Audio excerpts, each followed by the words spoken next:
திருவள்ளூர் மாவட்ட திமுக மகளிர் அணி அமைப்பாளராக இருந்த பிரியதர்ஷினி சமீபத்தில் பதவி நீக்கம் செய்யப்பட்டார். இது தொடர்பாக வீடியோ வெளியிட்டுள்ள பிரியதர்ஷினி, திமுக மேற்கு மாவட்ட செயலாளரும் திருத்தணி எம்எல்ஏவுமான சந்திரனின் ஆசைக்கு இணங்க மறுத்ததால் பதவியை பறித்ததாக கூறியுள்ளார். அவர் இன்னும் தகாத முறையில் நடந்து கொள்ள ஆசைப்பட்டார். அவர் இதுக்கு என்னோட மகளிர் அணியெல்லாம் போன் நம்பரை கொடுத்து என்ன பேசவே என்று சொன்னார்.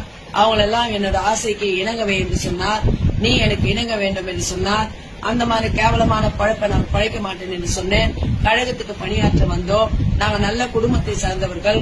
கழகத்தில் பெண்கள் வந்தா எல்லாரும் அந்த மாதிரி இருப்பாங்கன்னு நீ நினைக்க முடியுமா? பெண்களுக்கு மாவட்ட கழக செயலாளர் நீ பாதுகாப்பு கொடுக்கிற இடத்துல இருக்கிற நீயே வந்து எங்களுக்கு மகளிர் அணிக்கு இந்த மாதிரி அச்சுறுத்தலை ஏற்படுத்தலாமா? நான் இதை தலைவரிடம் கொண்டு போய் சொல்லுவேன் என்று சொன்னேன். உன்னை அடிப்படை உறுப்பினராக இந்த எடுத்துருவேன், உன்னை கட்சி விட்டு எடுத்துருவேன், உன்னை ஒழிச்சிடுவேன் என்று அவர் மிரட்டினார். அவர் ஏன் என்னை மிரட்ட வேண்டும்? நான் அப்போதும் கழகத்துக்காக வேலை செஞ்ச திராவிட முன்னேற்ற கழக ரத்தம் என் உடம்பில் ஓடுகிறது.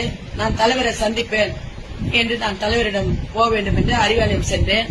தலைவர் அவர்களை பார்க்க வேண்டும் என்று போகும்போது தலைவர் அவர்களை நான் பார்க்க முடியவில்லை. அந்த காரணத்தினால் இரண்டாம் கட்ட தலைவரிடம் கடிதம் கொடுத்து மாவட்ட கழக செயலாளர் எனக்கு மாவட்ட மகளிர் அணி பொறுப்பு வழங்க மாட்டேன் என்று சொன்னார். அவர் சொன்ன காரியங்களை நான் உங்களிடம் நேரில் சொல்லுகிறேன். நீங்கள் உடனே அவரை கூப்பிட்டு விசாரிக்க வேண்டும் என்று சொன்னேன். அவங்க யாரும் இரண்டாம் கட்ட தலைவர்கள் விசாரிக்கவில்லை என்று நான் நினைக்கிறேன். அவர் மறுநாள் பார்த்தா முரசொலியில மாவட்ட மகளிர் அணி அமைப்பாளர் என் பேர் மாற்றப்பட்டு வந்தது. அவர் சொன்ன வேலைக்கும் அவர் கேட்ட என் மேல ஆசைப்பட்டார்.